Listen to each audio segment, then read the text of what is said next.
pieces around him, you're not going to win. Now, I had a chance to talk to Stephen Jones last night. We did a little bit of the camp, the first week of camp. I'm not sure the Cowboys have had a padded practice yet. Here's the Cowboys here. And let's bring our friend Mark Holmes in, who's got a pretty interesting offseason going on so far. By the way, Mark does a great job covering the Dallas Cowboys. Appreciate it, brother. How you doing, man? Well, how are you doing there today, Dan? You know, the Cowboys, we try and put the best team on the field. And, you know, I got to be like Harry Houdini to get these guys signed here. But we actually have had our first padded practice yesterday. And Tyler Guyton, that first-round pick of ours, man, he looks really, really good. And we got our second padded practice going on as we speak right now. Here's what I'm. Did that sound like Stephen Jones to you? No, yeah, how you doing, Diane? This is what we're doing here. Sometimes we get players with dents in the fender, and we sign players with dents in the fender as long as they can produce. How I look at people and how I'll always look at people, and I love it. But hey, here's my takeaways, and tell me early in the process here, because CD's out. First and foremost, let's start there. The money that's being offered to him, it looks like there's just logistics of the languaging and payouts right now that they're going back and forth on. It looks like this deal's going to get done here probably by the end of the week, where you could see CeeDee Lamb in camp. So, I mean, was he the right first guy to go to, or should it have been Dak Prescott? Well, you know, they always say the squeaky wheel gets the lube. And with him not being there, let's be clear here. He is the major part of the offense. With, you know, Zeke coming back, you got to have him. I know in today's offense, the wide receiver isn't as important as the offensive line and the tight end, but you got to have some really good players. You made a great point in here where you were saying about San Francisco basically paying their quarterback under $1 million and went to the Super Bowl. It's true that you have to, it's all about the quarterback. But see, the problem is, I don't know if Walker Wade's going to be in the house dropping you a few super chats or not. His whole thing is it's just the quarterback. But unfortunately, it's still a team game. You know, they'll say, well, Dak isn't anything like Roger Staubach. Yeah, but Roger Staubach had how many Hall of Famers around him? You have to have a great quarterback, but you also have to have pieces to go along with it. So getting CD in is important. Well, of course, you had Dorsett. You had really great players in the offensive line. Billy Joe Dupree was a pretty good tight end, was a guy who was a productive tight end for them. Robert Newhouse was a guy who was a tremendous fullback. So they had a bunch of really great tools for Staubach. But I said this the other day about your team, Mark. I think you're in the land right now of Danny White, that Dak is really good. But I don't know if Dak is going to – and Danny White actually got to NFC Championship games. He just lost them. I think he got to 5 of them. But you're just in the era right now. And, again, back in that era, you could keep guys. You didn't have to worry about salary caps. You know, you were kind of pigeonholed to the organization that drafted you. You had no lateral freedom, so you couldn't leave the organization. But still, you know, they've got to figure out, and they've really got to come to Jesus and have the conversation. Is Dak the guy who can look like a Super Bowl champion quarterback? Is he the guy who can lead me to that guy? Well, here's my thought on this. I don't know that there is a guy with their way of building a team and doing it is enough. Because as I look at the Eagles constantly, what did they do about Jalen Hurts? We're not sure if Jalen Hurts is the guy or not. We got a backup plan that if he fails, we got draft picks that we can get somebody. But let's give him everything that we can to make sure that he's successful. That's something that the Cowboys, the only time you've looked at that and said that's what they've done was when they went out and got Amari Cooper, and then they got rid of him. When they got rid of Amari Cooper and Cedric Wilson, they didn't replace him. Now you had a young star in CeeDee Lamb who's doing great. But see, this is where San Francisco, this is where the Eagles, this is where other teams look and say, we've got a really good core group of guys. What can we do to get him over the hump? Right now, I look and I say, you know, Tyler Guyton looks like he's actually going to be pretty good. And I caution people to get too excited over one padded practice. But you look and say, okay, maybe he's a little bit better than what the early words were saying, that maybe he won't be ready to start. He's got to be a day one starter, and he's got to make an impact. And it looks like that's the direction that they're going. But again, I say, use caution. It looks like Nealon may end up being a decent, pass rusher to replace Sam Williams. And your guy that you can't stand, Mozzie, seems to have a bit of a different attitude and seeming to be at the right weight at that 310 right now and being able to start doing stuff. But again, I say it's still early. Yeah. So, you've got good pieces. Yeah, you got good pieces, but hey, why not say, let's go out and get another, defensive lineman that'll help us stop the run. Let's go out and get a running back who doesn't have as many miles on it as Zeke. Instead, they'll just say, we like the guys we have. And this is why you go into the playoffs with a safety at linebacker. Here's some of the things that I was told here in the last couple of days here about the Cowboys, that Jalen Tolbert looks pretty good. Mm-hmm. That, here's a guy that could sit maybe in that wide receiver 3. He's getting a lot of reps. Really good. But Jalen Tolbert looks like he's doing a pretty good job there in Dallas camp, and that him and Dak look like they have a pretty good repertoire between one another there. So he's, in your opinion, looking pretty good in camp? Yeah, for the number 3 wide receiver, it's definitely going to be an improvement over what we have with Michael Gallup. For whatever reason, I think they rushed Michael Gallup back 2 years ago because he had gotten the new contract, and it seemed like he had lost all confidence and the leg just never seemed to be right. But they still kept trying to push him out there. Jalen Tolbert had half of the snaps and was almost as productive as Michael Gallup was, and they should have probably used him more. The thing about Jalen Tolbert was his rookie year, which every place he's been, his first year has just been awful. Started coming on last year and working with Dak and his home field and stuff in the backyard and stuff. It seems like without CeeDee Lamb, that they've gotten more work and stuff in, and it's helped definitely the younger guys hopefully step up. That once you get CD in there, then you'll have a capable wide receiver core. The guy who hasn't really stood out so much right now is Brandon Cooks. Here's what I'm hearing about your wide receiving core. By the way, guys, please hit the like button here. Here's what I'm hearing for your 4 guys: Lamb, Brandon Cooks 2, Jalen Tolbert 3, and Kayvon Turpin. Turpin will be your number 4 guy. Those will be your top 4 receivers. Right. He's also a kick returner. Early in camp right now, July 31st, unless they decide to make a personnel move, those are going to be the wide receivers that are going to go into the first week of the season, correct? That sounds about right. Now, Brandon Brooks is actually looking really good too. And it may end up being that Turpin still stays basically the special teamer, and they end up keeping Brooks on the roster because then he's basically the 4th wide receiver as well. See, here's the thing that Eagle fans don't get. Outside of Devontae Smith and A.J. Brown, they have nothing. I mean, wide receiver 3, there's see, I say this all the time to people that are Eagle fans.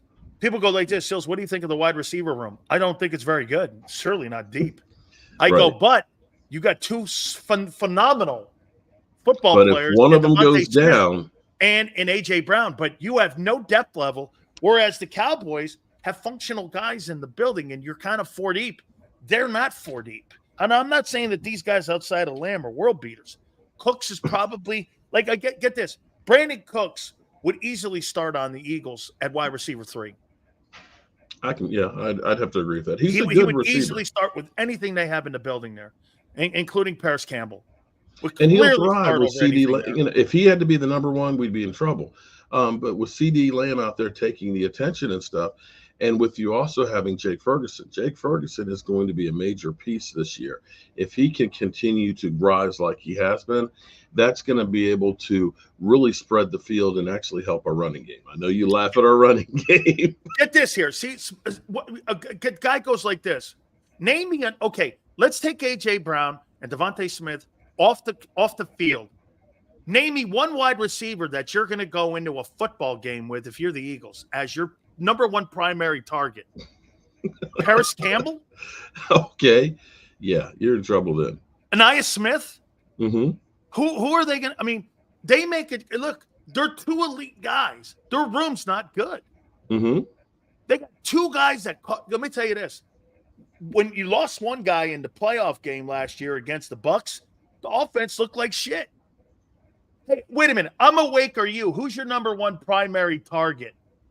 If Devontae Smith and A.J. Brown are not there, who as your wide receivers, who are your number one targets? Paris Campbell? John Ross? Who's that? Nobody. Who's John Ross?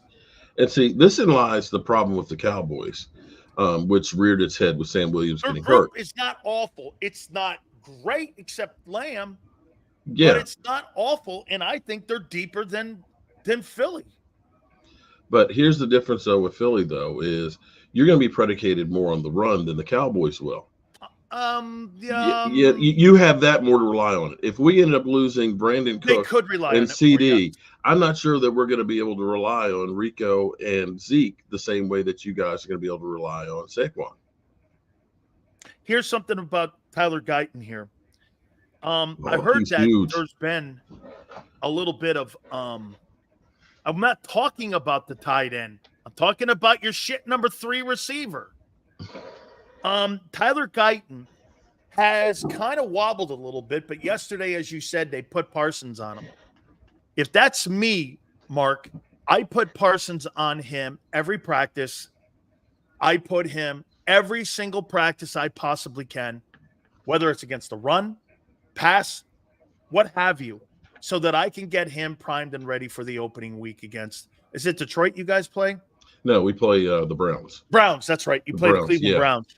So because you're gonna have Myles Garrett. You have Myles over there Garrett too. You got to deal with Myles Garrett and Jim Schwartz's defenses. That is going to be a trial by fire. Well, what we had heard a couple of weeks ago was that Tyler Guyton wasn't going to be ready to be starter, and Chimo Igoda was looking to actually be the starter, possibly week 1. And it was like that's just like, okay, now we got shades of Mozzie Smith. Being as tall as he is, 6'7" and 330, typically guys that have that kind of length, they're not real good with their feet. But I'm going to say that this guy, I'm going to call him Twinkle Toes. He actually is really quick with his feet. And when he was going against Micah Parsons, and now my bigger question is was it more about Tyler Guyton or was it more about Micah Parsons, that maybe Micah Parsons isn't quite yet ready because he's dropped about 10 pounds because he figured he was too heavy last year. And it may be that he's not quite there because he wasn't there for OTAs. But be that as it may, he's really good at taking that blow that they come in of being able to recoil, get his arms on him, and to be able to stay with him, because Micah Parsons is trying to get up underneath that edge. He's dipping and ripping and trying to get there, but Tyler is keeping with him the whole way and just washing him past. So, again, it's only one practice. Right. Okay? It's July 31st. I mean, what's funny is you see a lot of people talking about, I think one thing that Dak does really well, Dak works on a lot of things that he's not good at. Mm-hmm. And gets better. And guess what? Last year they were talking about all the picks he was throwing in camp. Well, when the season came, he only threw 7. So, I mean, 9. right? It was 9. But it was 9. Okay. People don't remember. He broke his freaking throwing thumb, guys. Come on. Cal Clowns could pay Dak $25 for 9 years since the bum is 2-5 playoff over 9 years. Okay. Again, I'll say one more time here. I think Dak Prescott could lose wide receivers and still win ball games. He's a better passer than Jalen Hurts. He's a better passer. One thing I will say. He's a better pocket passer. That's a fact. And by the way, to your point about Kellen, I see a lot of the motion offense that he ran in Dallas 2 years ago. All that motion offense he runs. Now what they're putting in is read option. There's a couple read option plays for Barkley and for Jalen. But there are a couple 2 tight end sets. I don't know if they ever ran 2 tight end. Oh, we were great with 2. I love 12 personnel. Well, that's why it's being implemented also. 12 personnel was my Philadelphia. favorite package. They ran 2 tight end in Dallas. Here's the thing that happens with Kellen Moore. Kellen Moore actually is a great play designer. And it seems that's a great take. It does. Yeah. But the thing is I'm going to say Jason Garrett had the same thing. When the bright lights came on in playoffs, the things that you were doing well, for some reason, just disappeared in the playoffs. Because Things that worked really, really well with Dak is great on the move outside the pocket. Bootlegs, 12 personnel was deadly. To me, 12 personnel, I love 12 personnel because if you have the right kind of tight ends, you can go, we're just going to go man, and we're just going to run the ball down your throat. Some of this now in Philly. And if you have pass catching tight ends, you can go empty backfield and you've got 5 guys out there to catch the football. And if you got a defense that's got 8 men in the box because you're worried about stopping it, you got numbers against them. But when we get to the playoffs, that stuff disappeared every time with Kellen Moore. Here's the look that I have with your old line, according to Stephen Jones. Mm-hmm. Guyton at left tackle, Tyler Smith at left guard. According to him, he thinks it's going to be Huffman. That's going to be the starting center. Huffman played 3 games for us last year in relief, and played I'll get to him in a second. Martin right guard, and Terrence Steele at right tackle. They said that Cooper Beebe is struggling from the Mark Stepnoskis. Yeah. Because what's happening is he's having a hard time getting a snap up, and he can't get the snap up. But Mark struggled with that. He went from guard to center, and they're kind of trying to do the same thing here. So that's why one day he looks good, Mark, and then the next day he doesn't look good. It's just going to be hit or miss until he's able to get that football and snap it back up to the quarterback. So they're probably going to go with Hoffman, in my opinion, probably as a starter, maybe early. I don't know. I don't believe they'll put Cooper Beebe back over at guard, but again, he could be your swing guard if anything goes down. To me, it's funny that you even say that, because that's exactly what I was saying this morning in one of my videos.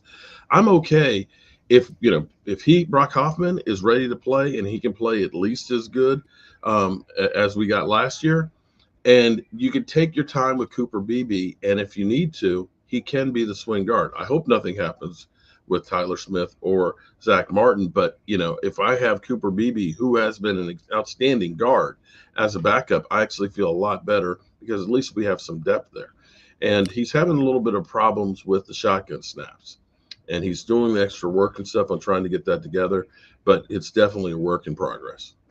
I'm hearing that Kalen Carson, according to the personnel people, are saying that they really like what this kid looks like, and that you're creating depth back there, especially for the 2 guys that you have, your Pro Bowlers at cornerback, that this guy's creating some depth for them. And one thing that the Cowboys have done a nice job of, they've been landing on secondary guys. The safeties, they've been landing on them in the cornerback positions. They've been finding guys. So, I mean, it's pretty good back there so far. And here's another kid that could be like maybe cornerback 3 or 4. Mm-hmm. And you have to actually give a lot of credit to Al Harris, because Al Harris, I think, is one of the most underrated coaches. And I would not be surprised to see him as a defensive coordinator in the next couple of years, because he's been able to take guys that have been very, very raw and really coach them up. Bland was not, I mean, he's a 5th-round draft pick, and I know a lot of people will still say his cover skills aren't great. But when you can get 6 pick sixes and you're only in your 2nd year, this is the year that you're going to be working on him to get better cover skills. He's not going to get as many interceptions and things, but he should become a better corner. What about the fact that no one's showing up to Cowboy camp like in the past, where Cal Lutheran, places in the stands used to be packed now? Bro, is it because they have such low expectations of the team? I don't know how you can have high expectations right now. Because I don't know what the Cowboys look like. I went around the NFC and I did all the NFC East teams, and what the word is coming out of camp. But boy, I'm telling you, when I hear and talk to Cowboy people, I'm not sure what they even think they have. I think Jerry Jones and Stephen Jones, the house that they built, that people are fed up.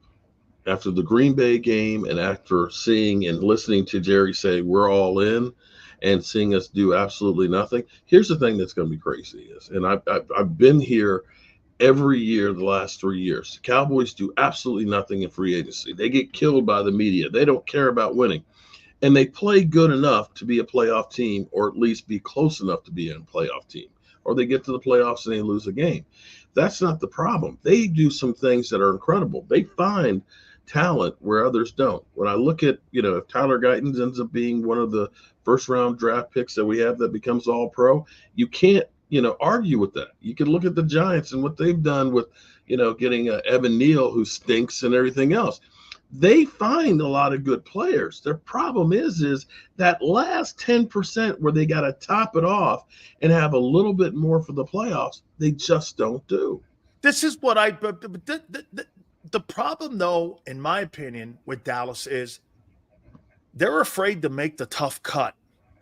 Yes. And what I mean by that is if they see a guy who's a really good player, they're going to do this. And by the way, again, folks, Eagle fans, these are the people you have to beat. They own you, 9-4. Okay? These are the people you have to beat. We don't cover the Cardinals. This is the team you have to beat twice a for year you to win the NFC East. Okay? Eagle fans believe, again, there's a reason why in the last 23 years there hasn't been a repeat team win the NFC East. They think that you're going to just run through the Cowboys when the Cowboys have owned you. I mean, yes, but what do they do in the postseason? I'm not talking about the postseason. You get paid on the regular season. Nobody gets paid on the offseason. So the Cowboys are the number one obstacle for the Eagles this year when it comes to winning their division. You first have to, what kills me, Mark? What kills you? Is that people don't understand. You draft and you sign free agents to combat your division first. Yes. You don't draft to beat the 49ers or Detroit. You draft to beat Dallas because the number one objective is to first win your division where you get a home field at minimum when you're in the playoffs. And if you happen to be good, you can host the NFC Championship game. Everyone's under the assumption, well, we've got to stay up to par with the 49ers. The 49ers are in the West. Have nothing to do with you. You may never see them again until the NFC title game, but you're going to see Dallas twice, and you got to beat them. So I got a question for you here. Now that you're seeing that Kellen Moore is basically using his Cowboys offense, I heard you. I like what he's doing. Do you think Hurts is going to be able to turn that switch on and be ready week 1? I don't know that. I don't. I think because what I'm hearing from Grant Calcaterra is that they're saying it's a lot of motion. Mm-hmm. He's also now responsible for setting line protection. Last year, you had Jason Kelce doing that. Now you have a lot more in the process because this is what Grant Calcaterra said too, is that in this motion offense, everybody's an option.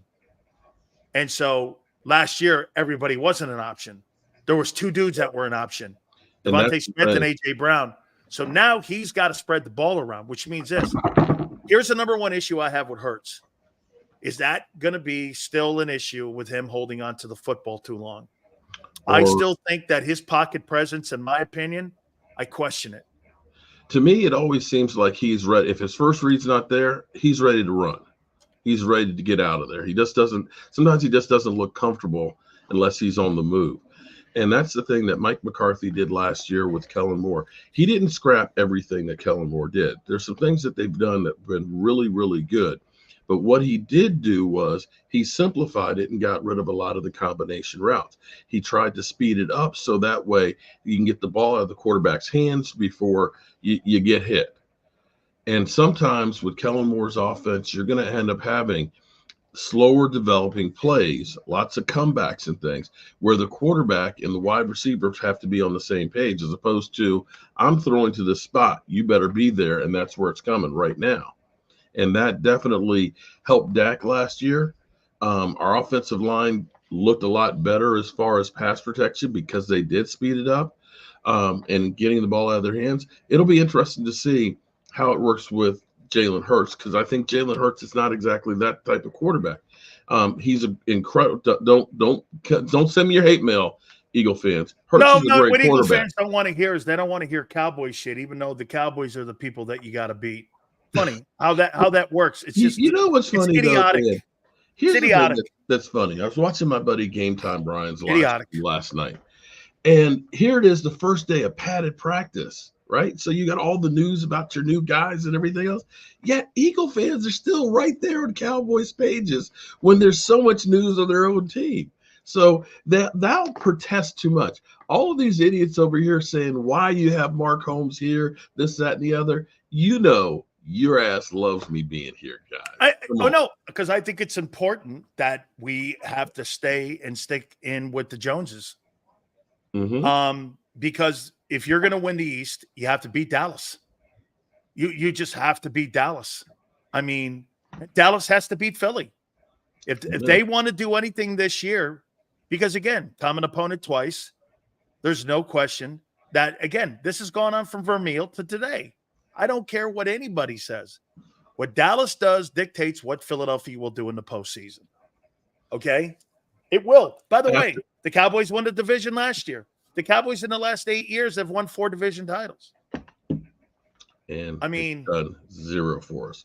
But now that you've seen the first couple of practices and training camp and stuff, do you feel better about the Eagles or feel worse about the Eagles? I do. I feel better because of the coordinators. And I'll tell you something that I do like what Kellen Moore is doing.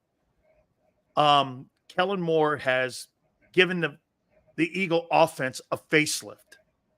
And what I mean by that is you said one thing that he did when he was in Dallas, Mark, that he is a good play designer.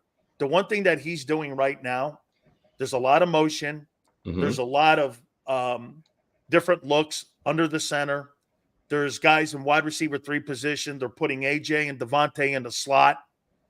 They may be the same plays, Mark, but at the end of the day, they've given this whole entire offense a facelift. Now, how will that translate? It's July 31st. I don't know. We're going to have to see what that looks like come September 6th against the Packers. Yeah. But right now, I like it. And on the other side with Fangio is, I'm going to tell you what, like I said before, he's the conservative of conservative defensive coordinators. It's control and contain, which means he's going to keep everything underneath. Teams are going to have a field day. Prescott's going to throw for 350 yards against this defense. Now, the question will be this, though. Will you score? Because his number one thing will be this. He wants to defend from 20 in. He doesn't want to give big plays up. And can you have sustained drives against the Eagles? That is how he thinks about playing defense. Quarterbacks in the NFL are going to have a high completion percentage versus the Eagle defense this year, at least early, until they get acclimated, especially in the secondary. But what they're going to do is everything will be underneath. There'll be a lot of yards underneath like there was in Miami. And that's kind of what you're going to see. However, they got a lot of young talent. This Quinyon Mitchell kid looks like he's somebody. So it's going to be something like that in that room. So you're picking more than 7 wins for the Eagles now? No, I didn't say that. I want to see it. I want to see it on the field first. Okay. Well, I'm not that guy on July 31st to sit there because the guy's been in pajamas for 4 days and then you get into pads for 1 day. I want to see it in game situation when sometimes you lose your shit when you're out there and all of a sudden somebody's running by you. You know, everybody's got a plan, Mark, until someone punches you in the face. And that's when things change. Well, I can say that the players that we lost, because there's been, of course, a lot, losing Dante Fowler and Dorrance Armstrong and Hankins and, of course, Tyron Smith and things. We have a bunch of holes where we do have to have guys that are going to have to step up and play. And they're going to be guys that people don't necessarily know. But at the moment, you can look and say, okay, I can see the plan that was here. Now, the thing for the Cowboys with people not showing up with the Joneses and things, Cowboy fans are tired of hearing the good old Jerry Jones, we're all in, and Stephen Jones that you can't sign anybody. I think the Cowboys need to actually just make a move beyond just signing their own guys. I like this right here by picking what he says. I think that Armstrong loss that you guys had, I think that's a big loss. The thing with Armstrong, he looks pretty good in commander camp. He does. And he's not a bad player, but the amount of money that he's getting paid for is quite a bit. And you did draft him Marshawn Nealon. If Marshawn Nealon can continue to go like he has, he's like D-Law. And so you look at that and say that's a play. Sam Williams, had he had as many snaps as Dorrance Armstrong, he would have been just as good. But unfortunately, we've lost him for the season. But I think the Cowboys need to make a move just to make a move to appease the masses, because Cowboy fans are just tired. They're fed up. They're sick of going to the playoffs and losing in the first round. He needs to do something to get the Cowboy fans excited again. Now, will they? I don't know. Let me end this with this. Do you believe by the end of training camp, Dak Prescott will have a deal? I think so, because I think the Cowboys went to camp, I think, looking at Trey Lance and trying to say, let's see what we really have with him right now. Is he viable? And thus far, he's had a couple of decent passes, but for the most part, you look and say he's a long ways away. And hearing Dak Prescott in the opening press conference that day, that it seems like he's ready to say, you know what, it's a business. And I think the Cowboys actually have a sense of urgency right now. Now, what you've heard Steven say, and you've talked to Steven, so maybe you know a little bit more that you can't share, but they've sent over offers, which doesn't necessarily mean much, to CD and to Dak, and they're basically saying we're waiting to hear back from them. So they are trying to get these things done. I'll tell you what, man. One thing I can count on Eagle fans, they hate you. Oh, my God. They love to hate me. They hate you. They hate your team. They don't want to hear anything positive at a Cowboy camp. They fucking hate you, man. Hey, and I love that. I do, because you know why? What they don't get is, once again, like I said, hey, you may hate the Cowboys, but you got to beat the Cowboys. You're right about that. You got to beat them. Okay? Well, you got to beat them. I hope to see you next Wednesday. Gotcha. That we actually can do this show together live, so they can really be hating at Cowboy camp. Okay. Oh my God. I can just imagine Stephen Jones coming over talking, what about the Eagles, Stan? I hear you covering the Eagles. Stephen Jones, I hear you covering. Have me escorted out of the place. Look at this guy. Look at Prince. Get this guy effing. Hey, dude. See, that's a merit badge for you right there. Oh, Lordy. That's a merit badge. Okay? Know that, Mark. Mark, tell folks how they can find you and your great work. Oh, Lord. Eagle fans know where to find me. JAKIB Sports Report. Mark Holmes, okay? On Twitter, on YouTube, Facebook, Instagram. It's JAKIB Sports Report. You know what's funny? Eagle fans actually in here think that Paris Campbell's a better player than Brandon Cooks. Okay. I mean, cocaine. They really think that Paris Campbell's better than Brandon Cooks. He's not. Well, he's a dude. You remember they're even talking about going out and looking for another guy out of the building. Remember, Philly 500 thought that you guys have a better secondary than we do. They don't. Okay, so there you have it. King Dingbat right there for you, as delusional as can be. Mark, I appreciate it, brother, man. We'll be checking out. Well, hey, we'll follow up after the program with you. Thank you, brother. All right, peace out, man. You got it, man. That's our good friend there, Mark Holmes, who checks in with us weekly and talks a little Cowboys. You guys just don't get it, man. The Dallas Cowboys are your top opponent. Those are the people you have to beat to win the NFC East. If you don't beat the Cowboys, you do not move on.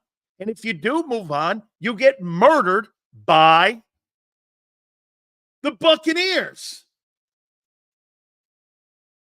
The Sills delusion on this one was real. What? That Dak Prescott's a better quarterback than Jalen Hurts passing the ball? He is. Did you not see last year too? It's what do you mean delusional? Paris Campbell's better than Brandon Cooks is stupid. Are you crazy? Paris Campbell's a nobody. He was benched in New York. New York got rid of him. Not that New York makes the right moves. Okay, but Sills, if CD goes down, Dallas has a deep dude outside of Devontae Smith. And by the way, when you lose one of those guys, your team does not look the same when one of them are out. Do you think you're going to have 3 years in a row where both players are going to play 17 games? No way. No way. No way. You better have some depth there. I heard John McMullen on Birds 365 this morning even saying that they're top heavy. And maybe the guy's not even in the building that they have. That's John, who was out there and is out there covering the team, saying that. Okay? We didn't say that. We said if you take Lamb and Cook, who do they have? Okay, Lamb, you have Dak. He's a better passer. He's not going to fall to shit like Jalen did in that Tampa Bay game, where he couldn't score more than 9 points. Not that Dak played better in the Green Bay game. Dude, you're high and delusional if you think that Prescott is not a better passer than Jalen Hurts. You're high.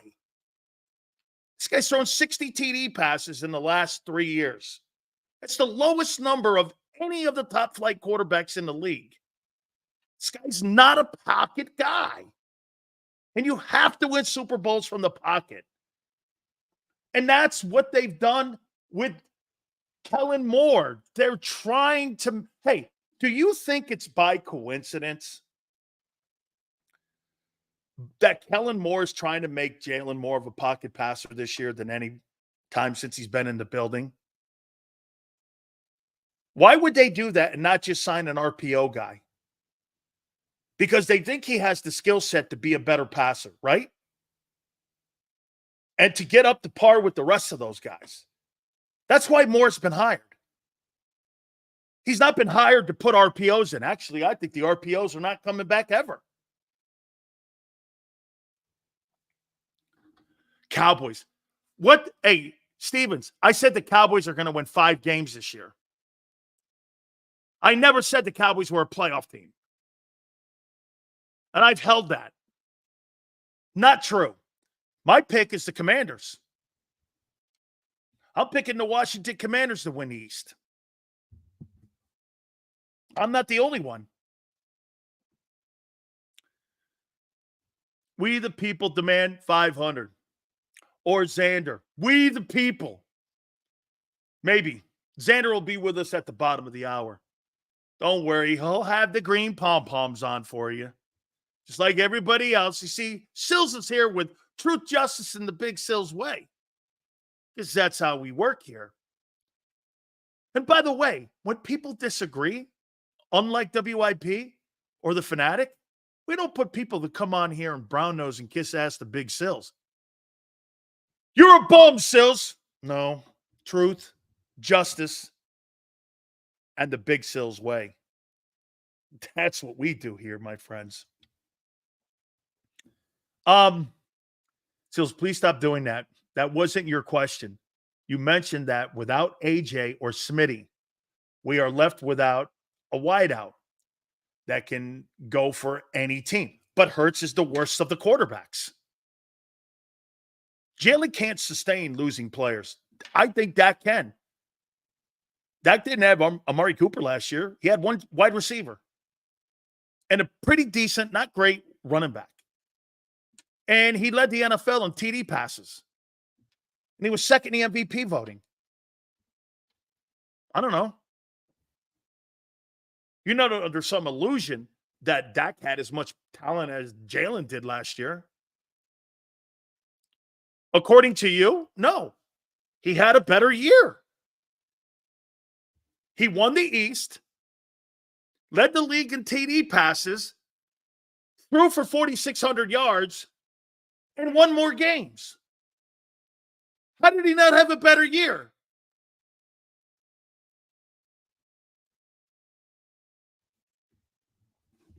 What did he do better? He had more turnovers, less touchdowns, less passing yards, less wins, didn't win the East. I'm still trying to figure this one out. What's your metric? No. Prince, I'll give it to you. What did he do better last year? Prince, what did Jalen Hurts do better than Dak Prescott last year? Name me one thing and I'll go, you're right. Man, you got me. Name me one thing. I'm not a Cowboy fan. Sills hopes for injuries? He won more games. He didn't win. Prescott won more games. He didn't win more games. Not true. Try again. Try again. Come on, Prince.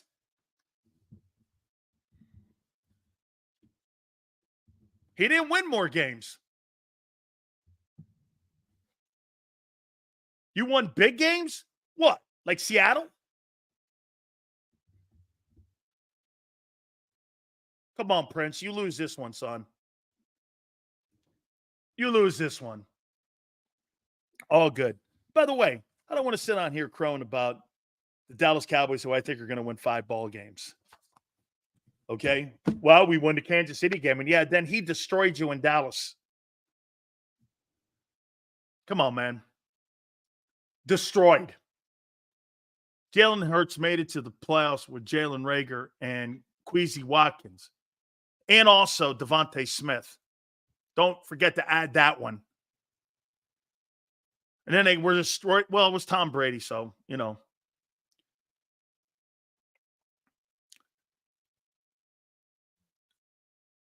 Okay, let's see. Sills, you know, you sleep in a Hurts' jersey?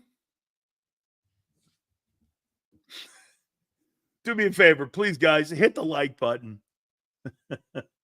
Hey, man, I appreciate it. Xander Krause, don't worry. Xander's going to come in, and I'm sure he's going to sit there and make you all feel better about yourselves, telling you how great everything is, and, you know, Kobe's going to be all pro and shit like that. I'm sure of it. I'm kidding. He's not going to say that. Hit the like button. Xander at the bottom of the hour. Keep it here. Could get a little heated. After that, hey, dude, I don't care what you think. That guy has a lot to learn this year with Kellen Moore's offense. I think they've done a nice job. I gave you my synopsis so far already. All good. Hit the like button. Keep it here. National Football Show. If you missed any of today's show on the JAKIB Media channel, listen to the podcast on your way home. Available on YouTube, Apple, and Spotify.